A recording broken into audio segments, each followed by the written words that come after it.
हर हर महादेव। प्रिय दर्शकों, जीत और हार आपकी सोच पर निर्भर करती है।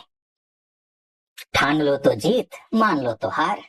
और मानना क्यों है? मिथुन राशि के हैं आप, और 29 मार्च से पहले के ये जो कुछ दिन है, ये आपने थंबनेल में देखा होगा ना कि 29 मार्च से पहले के राजा, उसके बाद कहानी बदलेगी।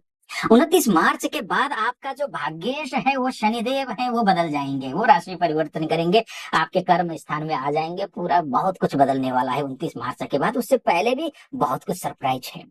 आपके कर्म स्थान में ही इतने ग्रह आ रहे हैं, जैसे कि देखिए शुक्र को देख लीजिए 29 मार्च से पहले, यानी कि बात जो है फरवरी के मिड के बाद से लेकर के मार्च के 29 तारीख तक की है। उच्च के शुक्र हैं। वैसे ये उच्च के शुक्र 31 मई 2025 तक रहेंगे, लेकिन एक्टिवेट जो हुए हैं ना, वो एक्टिवेट फरवरी की फर्स्ट वीक से हुए हैं, लेकिन होते होते होते होते मजबूत जो स्थिति में जाएंगे, वो शुक्र इस हालत में जाएंगे। 29 मार्च से पहले बहुत कुछ होगा। क्या क्या होगा? उच्च के शुक्र, सबसे पहले तो ये उच्च के शुक्र क्या क्या फल देंगे, उसमें भी मालव्य नामक राजयोग बना रहे हैं, तो फिर उसका भी क्या फल मिलेगा? दूर दूर तक कीर्ति फैलेगी, लग्जरी लाइफ होगी, पैसे की कमी नहीं रहेगी, धनाधान्य से परिपूर्ण करेंगे, समृद्धि होगी, वैभव होगा, रुके हुए पैसे आएंगे, अटके लटके पैसे आएंगे। ये सब कुछ शुक्र कराएगा यहाँ पर। शुक्र आपके लिए बहुत मतलब, विदेश से संबंधित कोई भी कार्य हो जिसमें आपके लिए परेशानी आ रही हो, चाहे पीआर हो, चाहे ग्रीन कार्ड हो, चाहे नौकरी हो, चाहे विदेश जाना हो, चाहे यहाँ एमएनसी में कार्य करते हो, इन सभी के लिए बल्ले बल्ले है, बहुत अच्छा समय है। चिंता करने की कतई जरूरत नहीं है। अच्छा है। जो लव एंड रिलेशनशिप में है, एजुकेशन में है, संतान प्राप्ति के प्रयास कर रहे हैं, या फिर दाम्पत्य जी आपके बच्चे कहीं गए हुए हैं, उस बच्चे की सफलता की अपेक्षा करके बैठे हुए हैं, वो अपेक्षा पूरी होती हुई दिखाई दे रही है। रिलेशनशिप अच्छे होते हुए दिखाई दे रहे हैं, शिक्षा अच्छी होती हुई दिखाई दे रही है, और उसके साथ में आपका दाम्पत्य जीवन भी अच्छा होता हुआ दिखाई दे रहा है। मालव्य योग, और इसके साथ में उच्च का शुक्र होने की वजह से। ठीक है, ये शुक्र के माध्यम से हुई। बहुत योगों ने है आगे, और सुनिए। इसके साथ में शुक्र यहाँ हुए, शुक्र और बुध मिलकर के कौन सा योग बनाए? केंद्र में, दशम भाव में। कौन सा? यानी कि आपकी जो जो कर्म क्षेत्र है, उसमें ये शुक्र है और बुध है, नीच भंग राजयोग बना रहे हैं, और नीच भंग राजयोग बना करके चतुर्थ भाव को देख रहे हैं। तो ये मान के चलिए कि विपरीत कहीं परिस्थितियों में आप फंसे हैं, आपको लग रहा है अब तो भला क्या ही होगा, खत्म है कहानी, अब संभव नहीं है। इस हालात में भी अगर आप पहुंचे हो, तो ये नीच भंग राजयोग आपको कम बैक करवाएगा, आपके लिए अच्छा संदेश देगा, अच्छा कार्य करवाएगा, अच्छे लोगों के साथ में उठना बैठना करवाएगा।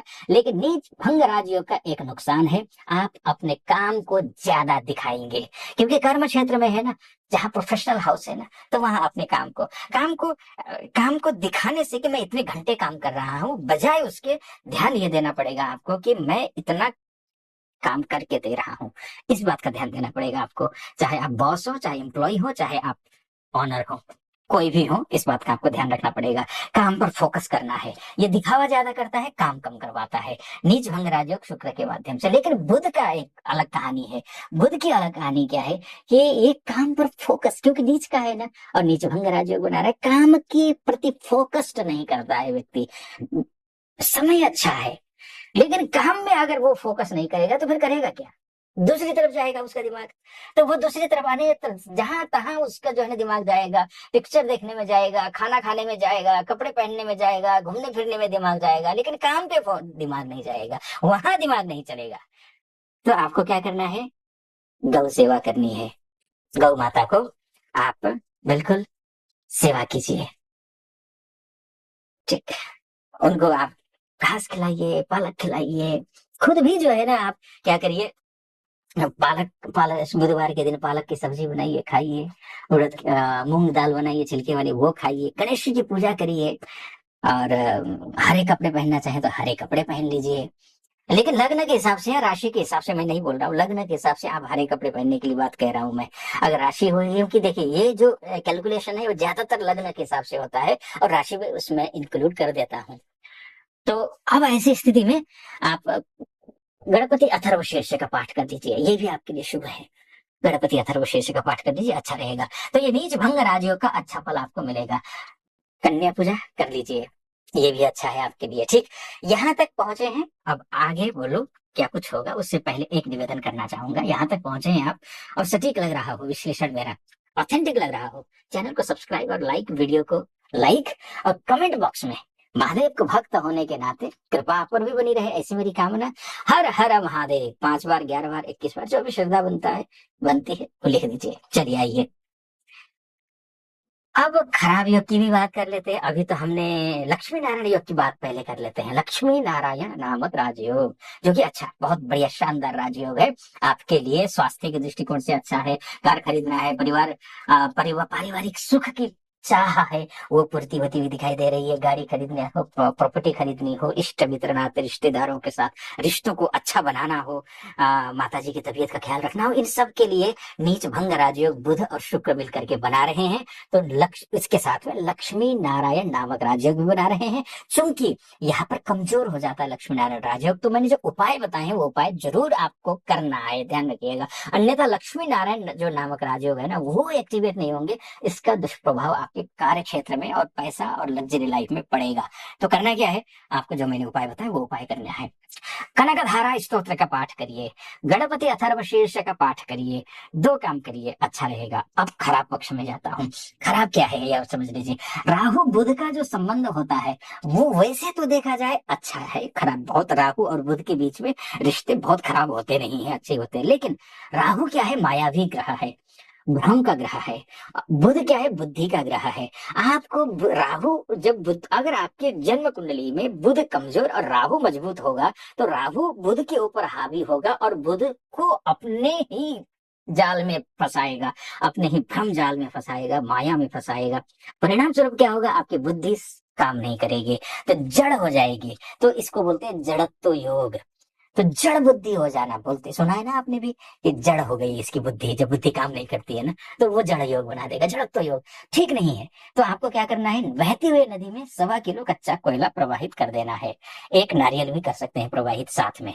तो 2 काम आप करिए, या वो नहीं कर पाते हैं तो आप चींटियों को आटे में चीनी डाल करके खिलाइए शनिवार के दिन। लेकिन ध्यान रखिएगा, बुध आपका यही नीच का है, लग्नेश और राशि का स्वामी भी है, कर्मेश भी है, तो प्रकृति को नुकसान ना पहुंचाना, इस बात का आपको ख्याल रखना है।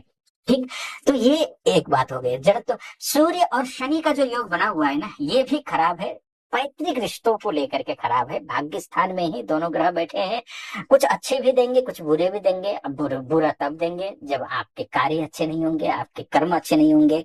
अच्छा तब देगा, सूर्योदय से पहले उठेंगे, काम पर फोकस करेंगे तो अच्छा होगा। लेकिन पिताजी के साथ में रिश्ते खराब हो सकते हैं, बॉस के साथ में रिश्ते खराब हो सकते हैं, ध्यान देना है। अपने अधिकारी, उच्च अधिकारी के साथ रिश्ते को मजबूत बनाने की कोशिश करनी है। पॉलिटिकली आप जुड़े हुए हैं तो वहां पर भी आपको थोड़ा सा सजग और सावधान रहना है। ये मैंने मोटा मोटी तौर पर आपको बताने की कोशिश की है कि ये ग्रह इस भाव में जाएगा, इस ग्रह के साथ रहेगा तो ये फल देगा। लेकिन आपकी कुंडली ही परम सत्य है। अगर आप अपनी कुंडली के बारे में जानना चाहते हैं, आप महिला हो या पुरुष हो, देश में रहते हो या विदेश में रहते हो, तो ये नीचे नंबर है, उस नंबर पे कॉल कीजिए, व्हाट्सएप कीजिए, मेरी टीम से बात कीजिए, अपॉइंटमेंट ले लीजिए, मैं स्वयं आपकी कुंडली देखूंगा। आप खुश रहे, प्रसन्न रहे, महादेव की कृपा आप पर बनी रहे, ऐसी मेरी कामना। सटीक लगा हो, सब्सक्राइब, लाइक और कमेंट जरूर कर दीजिएगा। फिलहाल अनुमति चाहूंगा। हर हर महादेव।